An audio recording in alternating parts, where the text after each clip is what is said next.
Bonjour à tous, c'est David, bienvenue dans cette nouvelle vidéo. Aujourd'hui nous allons parler du café et du thé. Donc qu'est-ce qu'on doit boire?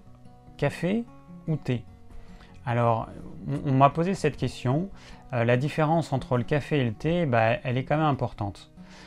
Les deux contiennent de la caféine, on appelle ça la théine dans le thé, mais c'est la même molécule que la caféine. Donc les deux vont apporter ce côté stimulant.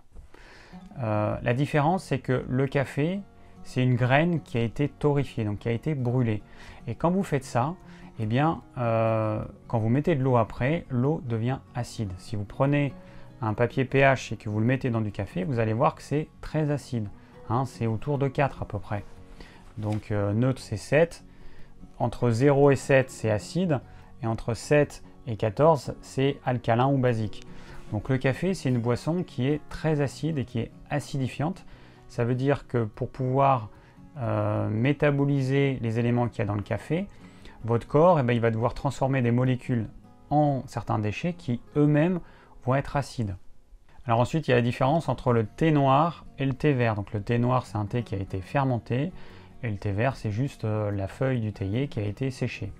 Alors dans les thés noirs, il y a différents types de thés noirs. Il y a des thés noirs classiques, on va dire, et puis il y a des thés noirs beaucoup plus évolués qui sont riches en certains antioxydants. C'est notamment les thés puers. Donc ce sont aussi des thés noirs, on appelle ça des thés rouges parce que c'est une fermentation particulière qui va donner un petit côté rouge très très foncé au thé, hein, presque noir mais très foncé, un rouge très foncé. Et donc ces thés ont des vertus thérapeutiques. Et le thé vert, c'est le thé par excellence qui contient beaucoup d'antioxydants et qui a des vertus thérapeutiques intéressantes. Au niveau du café, il y a des études qui vont vous montrer que en prenant 1, 2, 3 tasses de café par jour, vous allez diminuer certaines maladies.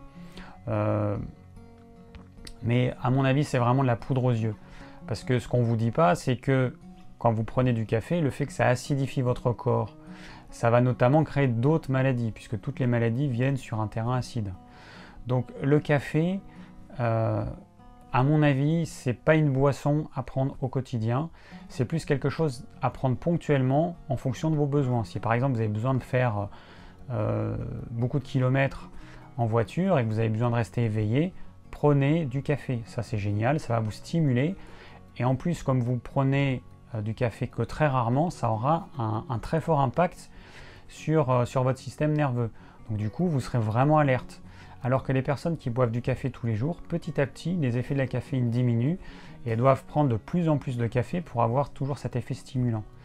Donc le café au quotidien, c'est vraiment mauvais pour la santé. Vous pouvez prendre du thé vert ou alors des thés puers. Et sinon, en dehors du café et du thé, prenez des tisanes, c'est-à-dire des infusions de plantes. Vous avez tout type de plantes que vous pouvez prendre et vous allez avoir les propriétés qui accompagnent ces plantes.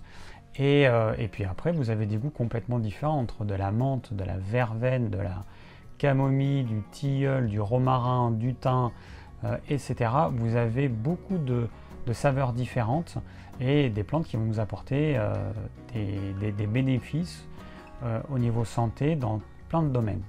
Merci d'avoir suivi cette vidéo, j'espère qu'elle vous aura plu et qu'elle vous aura permis de voir la différence entre le café et le thé. Si vous avez des questions, n'hésitez pas à laisser un commentaire. Et si vous désirez recevoir gratuitement mes conseils pour une alimentation saine, cliquez sur le lien ci-dessous. Et je vous dis à très bientôt pour de nouvelles vidéos.